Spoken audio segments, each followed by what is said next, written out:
So we're all back and we are recording. So who would like to share what was discussed in the breakout rooms?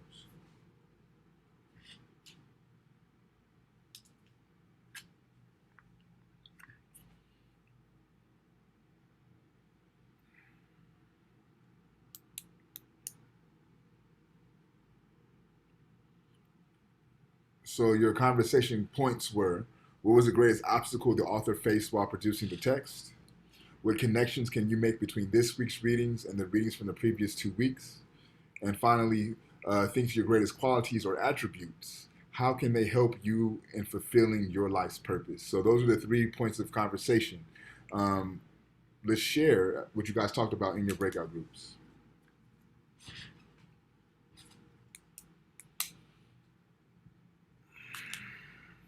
So Marjorie, what was discussed in your breakout room? So, can you guys hear me? Mm-hmm. We basically just discussed how he was having a hard time, like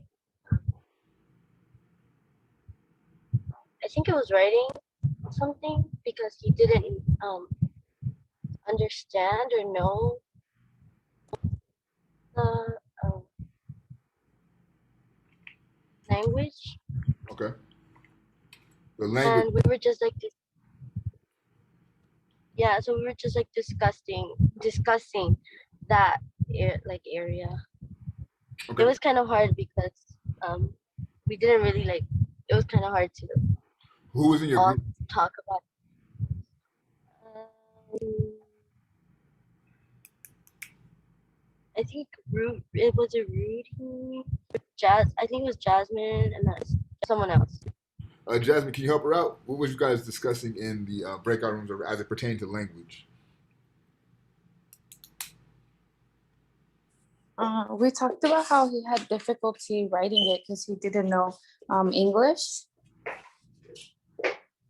Is it that he did not know English? Because mind you, Or he he lived. couldn't, But yeah.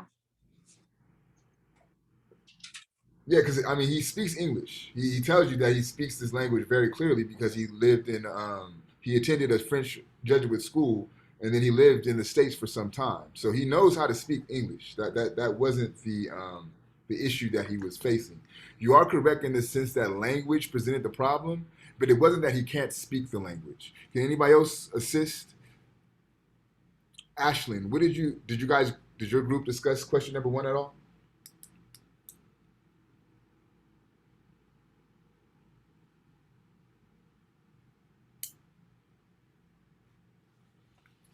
Ashlyn, you there? Yes, sorry. Could you repeat the question again? What did you guys talk about in your breakout group? So we were talking about how they also strongly value. It says something about communication and community with that idea of sense of togetherness, and especially like with like the breakout room, not the breakout rooms, but especially with Zoom and being in quarantine, there is that sense of alienation because it's harder to connect with people since there's not as many in-person interactions. Okay. But so let's talk about the third.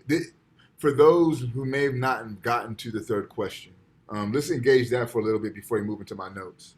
Um, we could take it. We could address this one of two ways.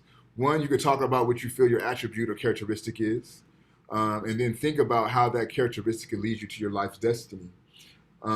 If you don't know, then you could think about why would I have you guys think about this? Why would I pose this question to the class? So we could address either or. Um, both of those options are on the table.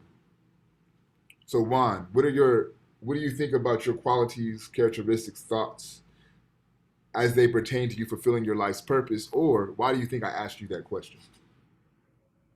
So a couple weeks ago, I said that my greatest quality about myself was my passion to complete anything I put my mind to. And I think that'll definitely help me fulfill my life purpose or whatever I decide to do in life because it'll drive me, it'll give me the drive and the motivation to fulfill any of my desires. Do you have an idea, Juan, of what do you think your life's purpose is? I think my life purpose is to help people. I know that's what I want to do as a job. I don't know exactly, maybe a doctor, maybe a psychiatrist, but that's definitely something I would like to do. Okay. So one thing I do want to do, thank you, Juan. We want to draw a distinction. We want to draw a delineation, a demarcation between your occupation and your life's purpose. They're not the same. Okay. I understand that in this world, we have been trained and we have been socialized to perceive our life's purpose as our occupation, but that's not the case. In fact, there's a tension at play within this text. What is the tension at play within the readings? What is the tension at play within the readings? So, Miguel, what do you think is the tension at play between the readings? Sorry, I didn't get a chance to read the text, so Okay. I'm kind of lost. Ruby, what is the tension at play between the text?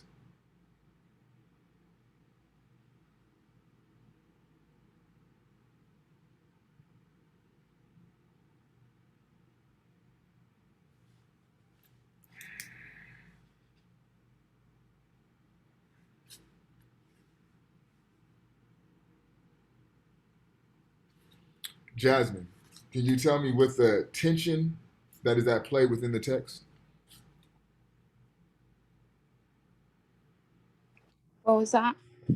What is the tension at play within the two texts? Within the text, what's the tension? I'm not quite sure, but I believe it would be like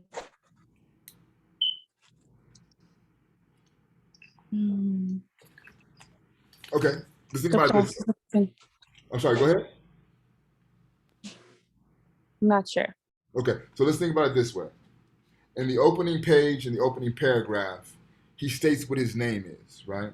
And then he states what his name means. What does his name mean? Anybody, tell me what his name means.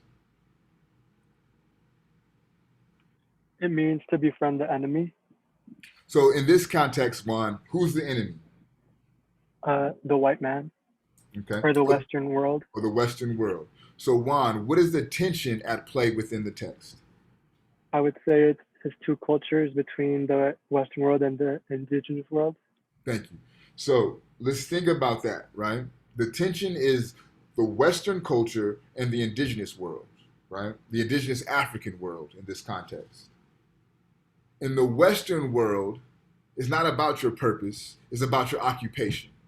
It's about your job. It's about how much money you can make. Why is it that when you meet somebody, the first thing they ask you is what? What do they ask you? What do you do? Why is that? Anybody can answer this. You don't have to do the reading to answer this question. Why is it that when you meet somebody in our society, they ask you, what do you do?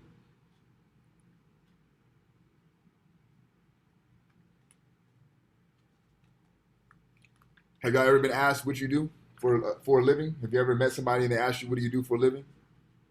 Would you say just so they know like some kind of background that you have? That's a simplistic way of looking at it, yes. What else? Let's dig a little bit deeper. What do you think that signifies, right? What does your job entail? So if somebody tells you that they're a lawyer, what do you think? Well educated. Well educated, or more importantly, what? How much money they got, right? That's why, if you don't know, that's why motherfuckers ask you what you do. So they can think about how much money you make, so they can determine how much respect do you deserve based on how much money you make. So that's the real intention behind this idea of what do you do, right? What's your occupation? What do you do for a living is what they ask more specifically, right? So that's vastly different from what is your life's purpose. Has anybody asked you, anybody in the class, have you ever been asked, what's your life's purpose? Anybody? Yes, no, maybe, kind of? No. No. The majority of people probably have never been asked that before. So this speaks to the tension between the Western world and the indigenous African world, okay? So I'm going to go into my notes on the reading.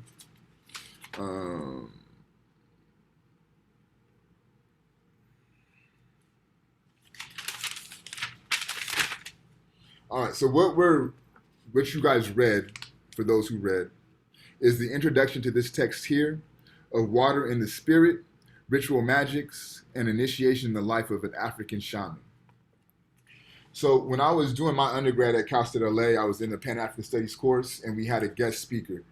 The guest speaker was the current chair of the Pan-African Studies Department, Dr. Nana Lawson Bush. And he had us do exercise in class, and he divided the class up into two groups. One group was the red people, one group was the blue people. And what he had us do, if you're in the red group, you had to come up with a system that would completely subjugate and oppress the blue group. If you were in the blue group, you had to come up with a system that was totally subjugate and oppress the red team, right? So we go through the exercise, and in my hubris, I comment, I think I know what you're doing here.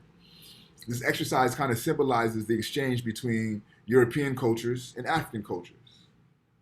And really, the answer for African people to this system of subjugation is for us to return back to our Africanity, right? He was like, okay, that sounds about right. But I would pose to you that you don't know as much about Africa as you think you know. There's things in Africa that is beyond your understanding of reason. It's beyond your understanding of reality, right? And I encourage you, he tells me, to pick up this book. And once you read this book, let's talk about it, right? So I read it, and he was absolutely right. It fucked me up. It totally disrupted my understanding of what is real and what can be real. So in the introduction, he mentions very briefly his grandfather's funeral ceremony, right? But in the chapter that he actually explains his grandfather's funeral ceremony, you really get an understanding of this notion of reality being disrupted, right? So in the text, his grandfather passes, right? 3 days later, the elders from the community come in to do his ceremony. And they come in with these big pots, and they pour these African medicine into the pots. They stir the pots, and they walk away from the pots, but the pots continue to stir themselves, right? And then before Malidoma knows it, the pots that were on the ground, they levitate and they get stuck to the ceiling, but they're still stirring themselves, right? The elders get the contents of the pot, spread it around the grandfather's bed, spray some dust on the grandfather, who's been dead for 3 days, what we would call dead for 3 days. And what happens is his body raises up out of his deathbed. Some more elders come in, they start playing drums, playing some music, chanting some certain chants. And the grandfather not only sits up out of his bed, but he stands out the bed and starts to dance. And dances for about 2 miles to his burial ground, right? So in our mind, there's no way that shit could happen, right? That's beyond our conception of reality. But this is Malidoma's first-hand accounts of his life. So he's seen this happen with his own 2 eyes. Going back to the notion of what Dr. Bush told me, some things in Africa are beyond our point of reason, right? So this is how I was introduced to this text. And he starts off the text by telling him what his name is. My name is Malidoma Patrice Somé, which means be friends with strangers or with the enemy, right? And he tells you that the Dagara society, which he comes from, they believe, one second. The Dagara society, which he comes from, they believe a person's is born, every individual is born and comes into this life with a special project, right? And that destiny or that special project or your purpose is inscribed in someone's name, right? So if your name has a meaning to it, right, then chances are the definition of your name has some inkling into your life's purpose, right? Especially from a Dagara tradition. Okay?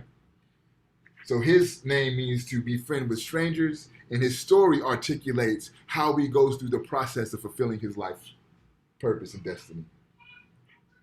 He continues to say that the greatest obstacle that he faced or he encountered while writing the text was having to articulate phenomenon that happened in African language in English, right? Because there's certain things that English doesn't have the language for, right? What I described to you as far as his grandfather's funerals, how could you put that into an English context? There is no words that would make sense of that, right? So that's the difficulty that he encountered. Not the fact that he couldn't speak English. He has a Ph.D. from an American university. He can speak English clearly, right? He wrote books and novels in English. So it's not the fact that he can speak English, but it's what English can signify, what English can articulate. And he says there's certain things that English can't hold, right? And that's the difficulty.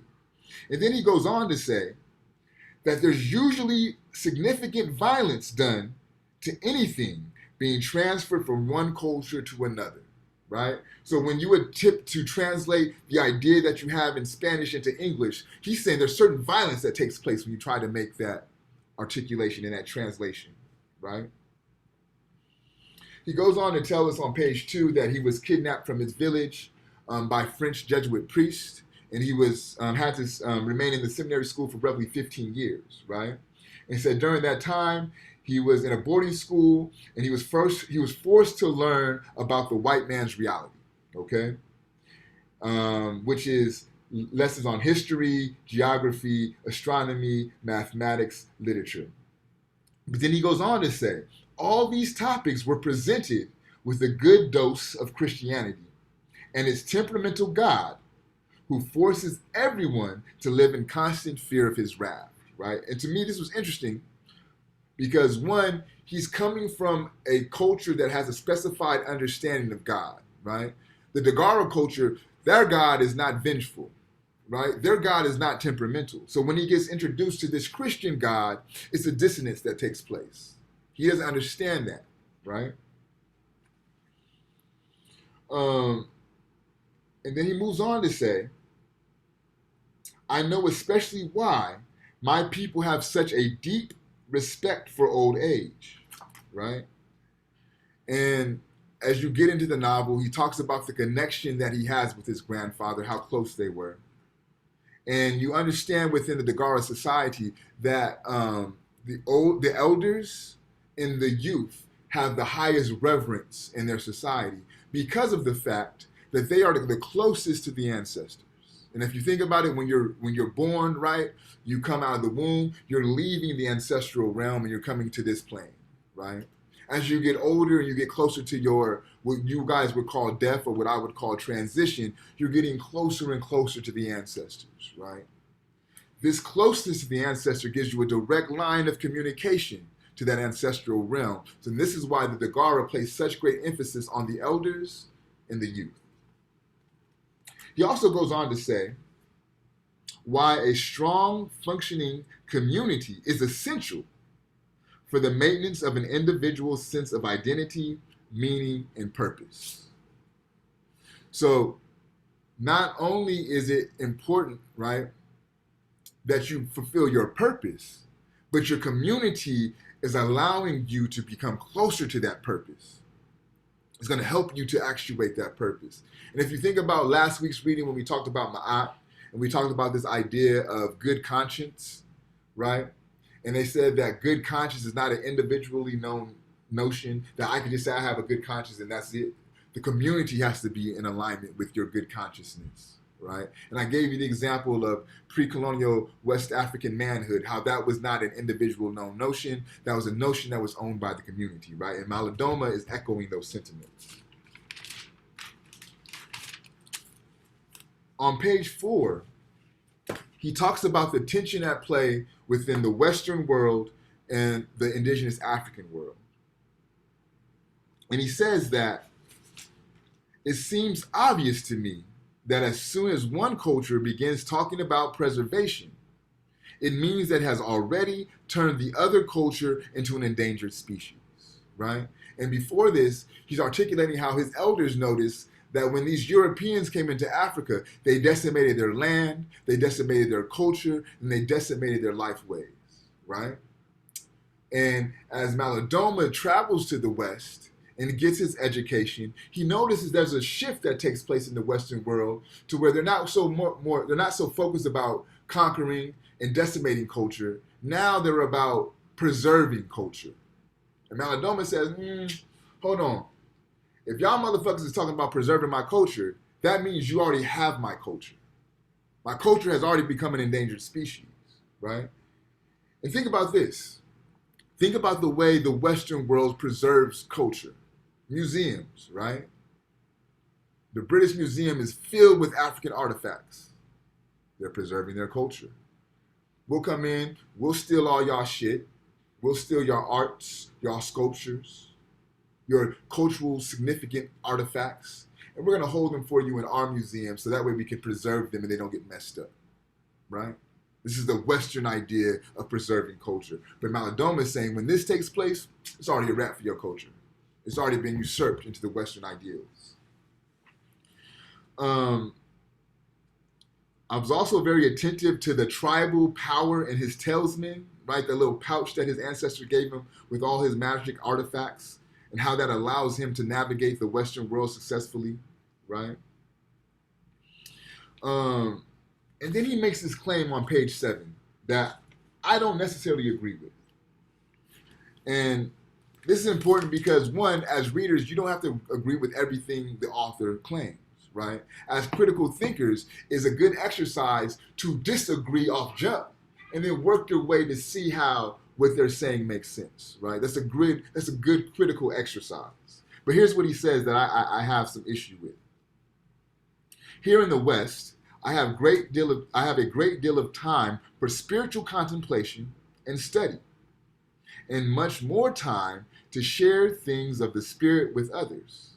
If I were still living in my African village, nearly every spare moment would be taken up with scratching a living from the exhausted soil that is all colonialism has left us, right? So he says, because I live in America, I could contemplate spiritual things. I can engage in conversations with others about ideas of the spirit. And I ask you guys, it's not rhetorical, it's a real question. How many of you guys have time to contemplate? Just to sit down and think for hours. Not because it's homework, but just to sit down and think. Does anybody have time for that? Yes, no, kind of, maybe. Yes. You do? Yes. Okay. So I don't, right? Most Americans or most people who live in the West, they don't have time for that. They have 40-hour work weeks. They have kids. They have families. They have all these other things that distract you from the idea or the ability to spiritually contemplate. In fact, I would argue for most people who live in the West, if you have free time, you're spending that shit watching TV, on social media, or doing something that has nothing to do with your spiritual progression. That would be my argument, right? So Malidoma feels, though, because he is in the West, he could do that. What I would assert, what does Malidoma do for a living, right? What is his occupation? He's an educator, and he's a spiritual advisor. So it's not that he lives in the West that gives him the ability to spiritually contemplate. It's his occupation. His occupation is dependent upon him to have the time to spiritually contemplate, right?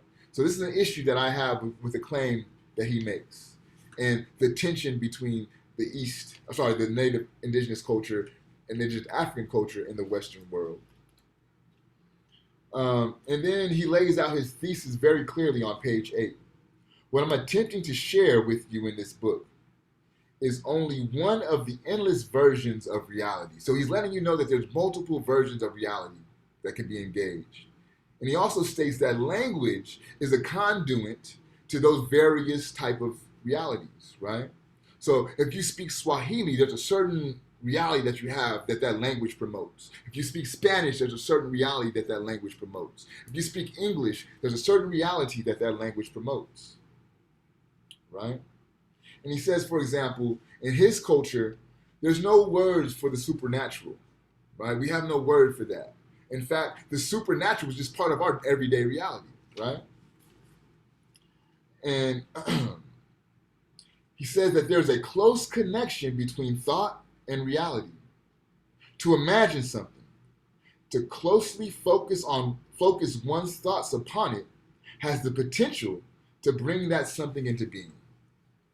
So in the early 2000s, there was a book that came out that everybody was on real tough, and it's called The Secret. And it came out with a documentary also. I don't know if y'all familiar with that. And that book kind of birthed this moment of science of the mind. And science of the mind just says that if you think something and you put enough mental energy on something, that will become your reality. So you really want to train yourself to think things that you want to have manifest into your reality, right? And this is this new age thinking that becomes this neoliberal idea in the early 2000s. But that shit ain't new. Maladoma is telling you that my ancestors have been doing that shit since the beginning of the time, right? So this idea that you could take what you think and bring it to reality. Now, if you think to last week's reading, actually 2 weeks ago, you think about Ptah and his desire to create good speech, right? Because what you think and what you say become your reality. So if I have a society that's predicated on this notion of good speech, then it's going to be a good society because all they think and all they speak is good, right?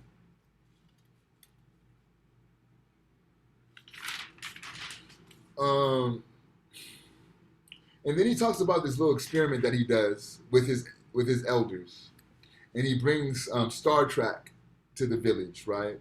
And he says for his elders, they didn't see this as something futuristic, and he articulates that what the West sees as their future or the potential for their future is the reality of the Dagara right now, right?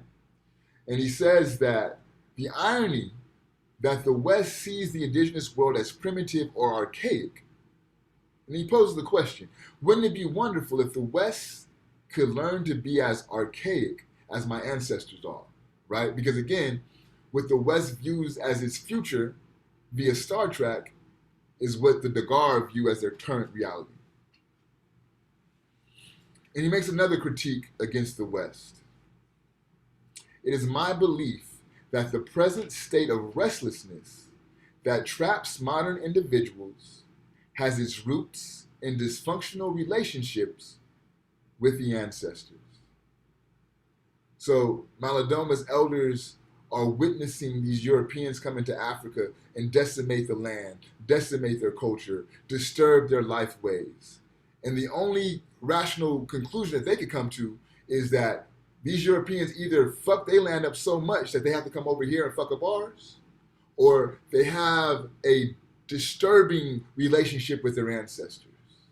And that's why their soul is so restless that they create destruction everywhere that they go. And if you read European history, where they have gone, destruction has followed, right? And if you think about indigenous cultures, majority of them have a close connection with their ancestors. He says in the text, and I forget where he says, but it's some Chinese or Asian country that when they elected a new leader, the leader had to go in the temple and communicate with the ancestors, right? I think about the indigenous culture here in the Americas. For example, movies like Coco, right? The whole thesis of Coco is to honor your ancestors. Make sure that their pictures stay up on that altar, right? In an African spiritual context, it's about honoring your ancestors. It's about building an altar to your ancestors. It's about making sure that the ancestors have Igbo, that they have food on their altar, right? So Maladoma and the Dagara claim that the West is out of whack because they do not relate to their ancestors. And I ask you, how much attention does America pay to their ancestors? And to close it out, I'll read this last paragraph of the chapter. Before I do that though, somebody define for me alienation. What is alienation? What does it mean to be alienated?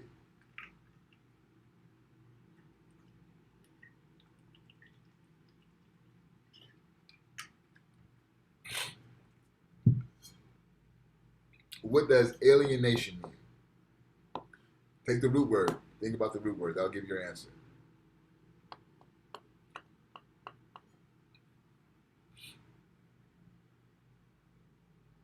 Destiny, do you have an idea as to what alienation can mean?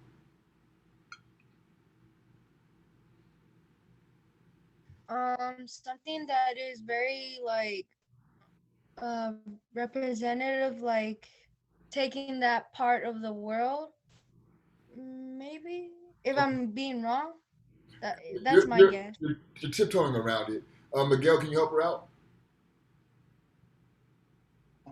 Being, I'm not sure exactly, but like being pushed away in a sense, removed from something. Okay. What's the root word of alienation? Somebody tell me the root word.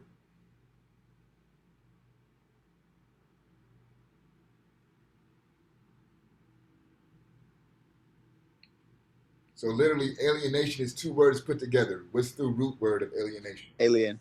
Alien. Thank you. So what is an alien?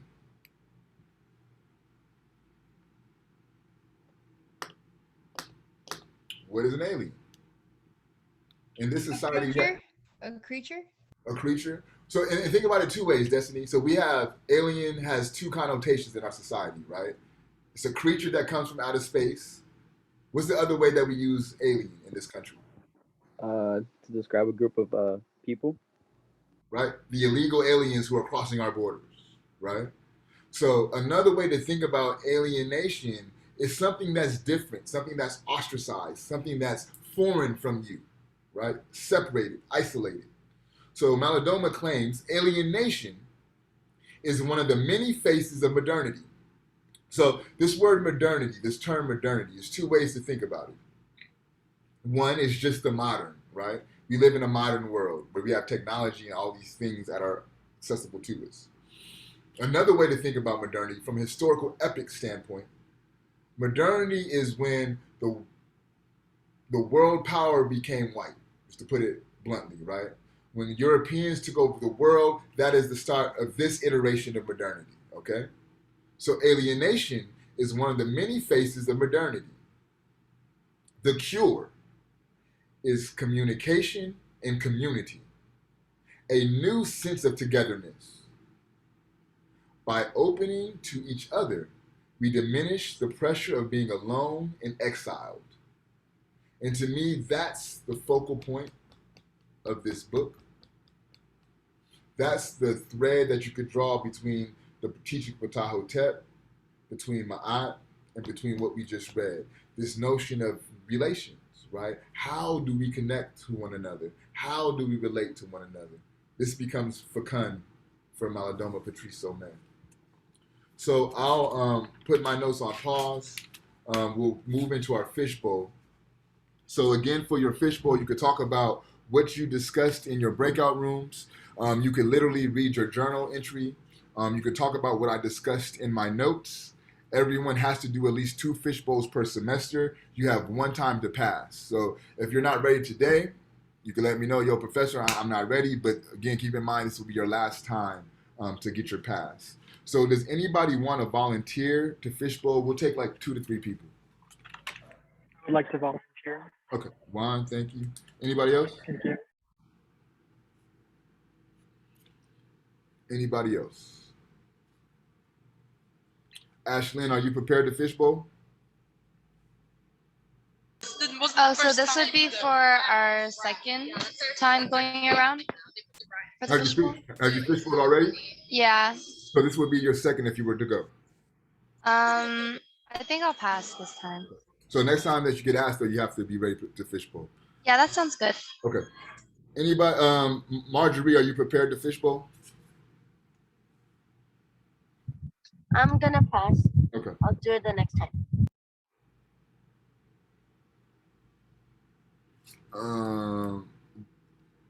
Jasmine, are you prepared to fishbowl?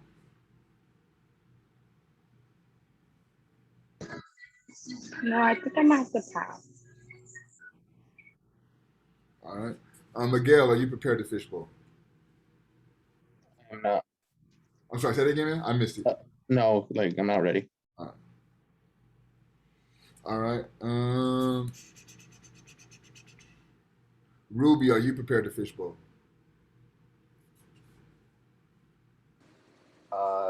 No. So, Destiny, are you prepared to fishbowl? Yes. Okay. Mhm.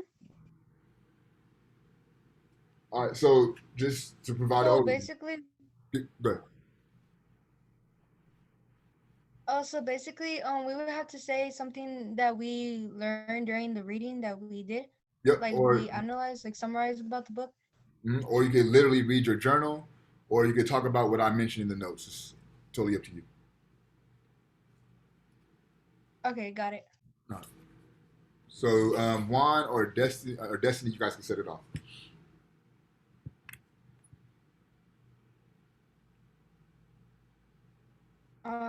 Okay, I think I could just start off.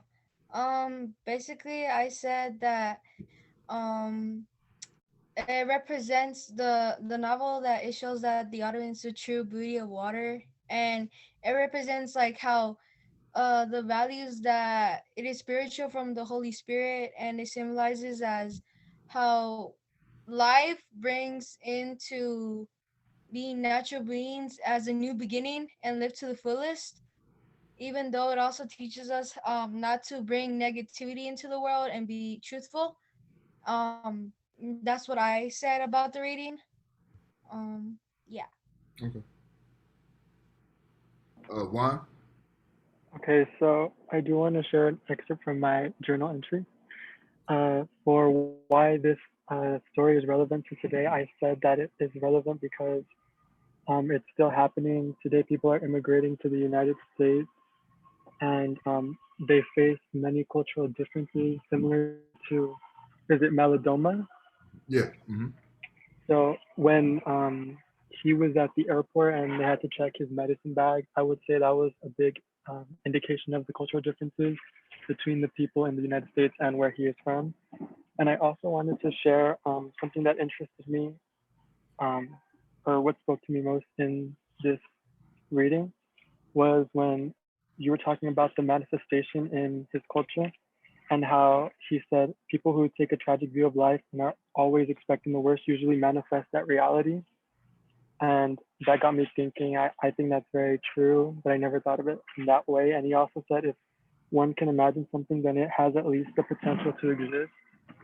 That also spoke to me a lot. It shows that like if you can think it in your head or you can dream it, it can probably happen. Thank you. Yeah, I agree with you, Juan. That was really profound for me as well. Um, but what I do want to talk about a little bit more is this. You mentioned like the migration from the West. I'm sorry, migration to the West from other areas. We're in California, right? So we have a very large migrant population.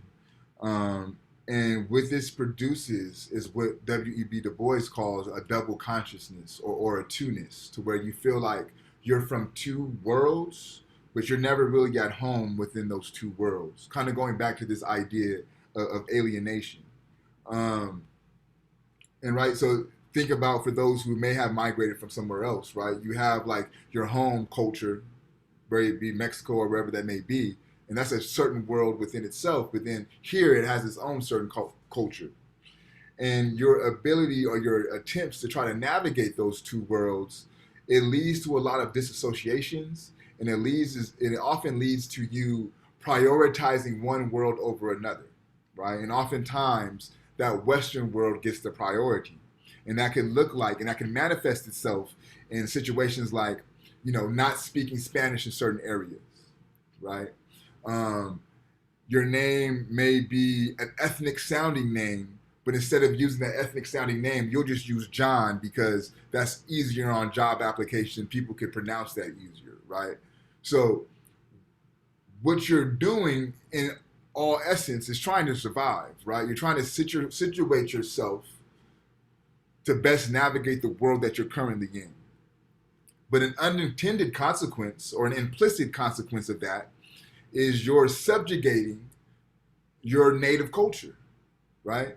You're implicitly saying that my native language, Spanish, doesn't have as much priority or authority as English does, right? My ethnic sounding name, Amiri, doesn't have as much validity in professional spaces as a European sounding name, right? So this leads to this idea of what's called code switching. Has anybody not heard of code switching? Is anybody unfamiliar with the term code switching? So everybody knows what code switching is. I haven't, mister. I never heard about that one. So Destiny, are you bilingual? Yes. Okay. I speak both languages. Mm-hmm.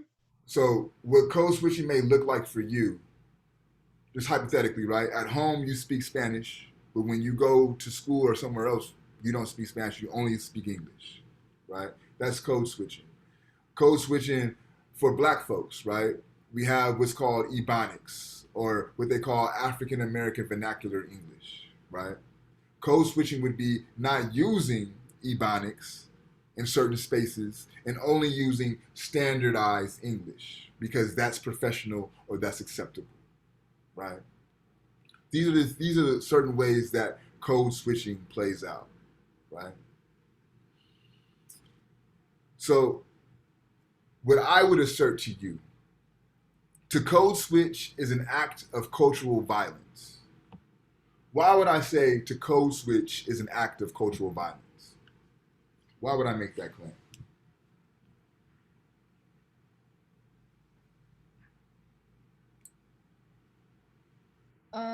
Basically like speaking to a different language. So you're speaking from, let's say you're coming from a different like world or different culture, and you don't understand the language, and they translate it towards you. But why is that violent though? Where does the violence come into play? Um, can I put an example? Yeah. Like that's fine. Okay, so like the movie like Wakanda, like Black Panther, like T'Challa, his I guess one of his ancestors, they talk a different language, but he listens to it and he speaks it in a different certain way to try to translate what they're saying, but in a violent way. So in a different, like how their language is more violent than his, because he was born in a different certain way, I believe. Let me put it to you this way. So for the majority of us who grew up in California, right? I think it's fourth grade. You have to do what's called like your mission project, where you have to build a mission, right? And you have to. For me, I had to go visit a mission. I don't know if they still do that, but for indigenous people, for people who consider themselves Mexicans, El Salvadorian, et cetera, et cetera, et cetera, right? That is the equivalent of me as a Black person building a plantation and going to the South to visit that plantation as a school project, right? And this is where the violence comes in. Literally, not hyperbole, not figure of speech. Within those missions, if you came into that mission speaking anything other than English, they would fuck you up, right? If your hair was cut in a way that was indigenous and not European, they would whoop your ass, right? So there was an actual physical violence enacted upon you for expressing your indigenous culture, right? And what has happened now that we have been, and marginalized groups have been so beaten out of their indigenous culture that Europeans don't have to tell you to do it no more. We tell ourselves not to do it. That's why your moms will be like, nah, don't speak Spanish in class, only do it at home, right? Because that violence has been ingrained in you for generations to generations to generations, that they advise you not to do that because they think that's in your best interest, right? And this is why I say to code switch, to go from your natural self to something that you think is professional, acceptable, validated, is an act of cultural violence because you're ignoring, right? You're devaluing your natural self. You're saying the way that I came out the womb is not okay. So I'm going to do how they told me to do. I'm going to speak the language that they told me to speak. I'm going to look the way that they want me to look, right? This is why we have things like bleaching creams. That's an act of cultural violence. You're damaging your skin to look more lighter, to look more European. It's cultural violence, okay? So I'm going to end with this, and I have 2 tasks for you guys. One to carry out the semester and one for your homework next week.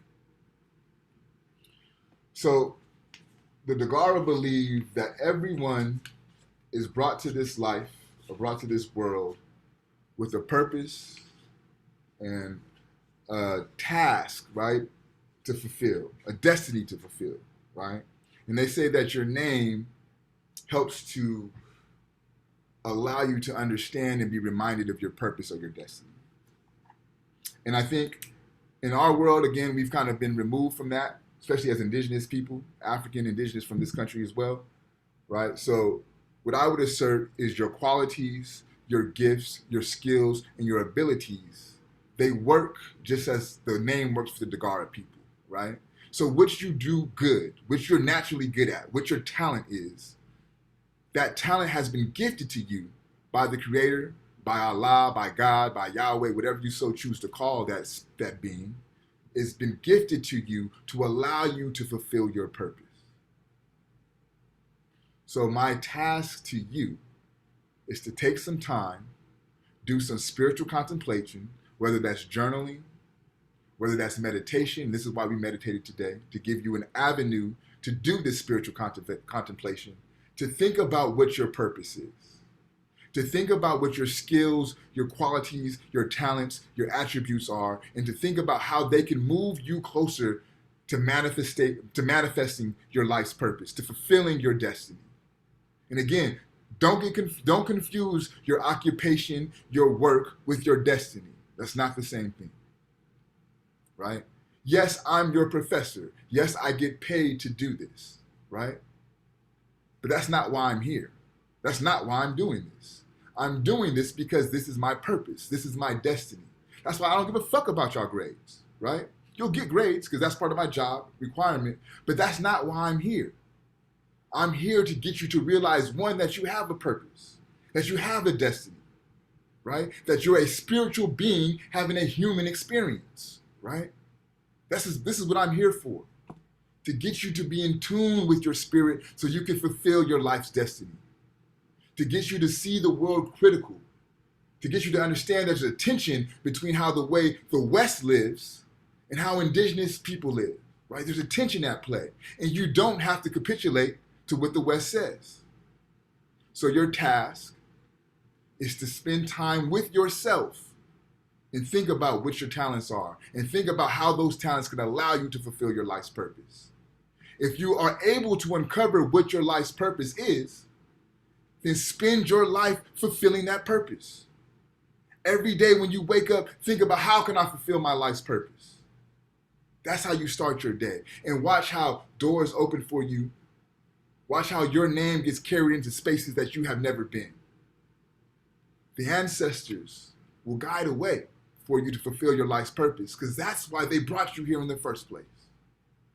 So spend some time on that and see what opens up for you. That's your first assignment. Your second assignment, you don't have as much time to do that. You have a week. If you would normally code switch in a certain venue, don't. Right? So if you never speak Spanish in a certain store, try speaking some Spanish and see what happens. Right? If you always feel the need to put on your professional voice, don't do that shit and see what happens. If you have an ethnic sounding name, but you use a European name just to kind of get you into certain doors, use your ethnic name and see what happens. Be attentive to how others around you respond, and be attentive to how it makes you feel when you don't code switch. And we'll talk about that next week. So let me show you guys what your reading is for next week, and we'll call it a day.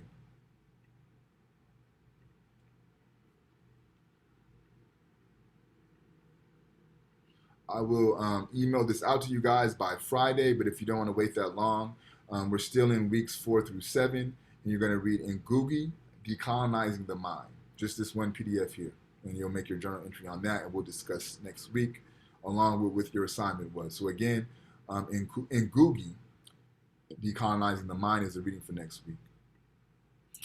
Is there any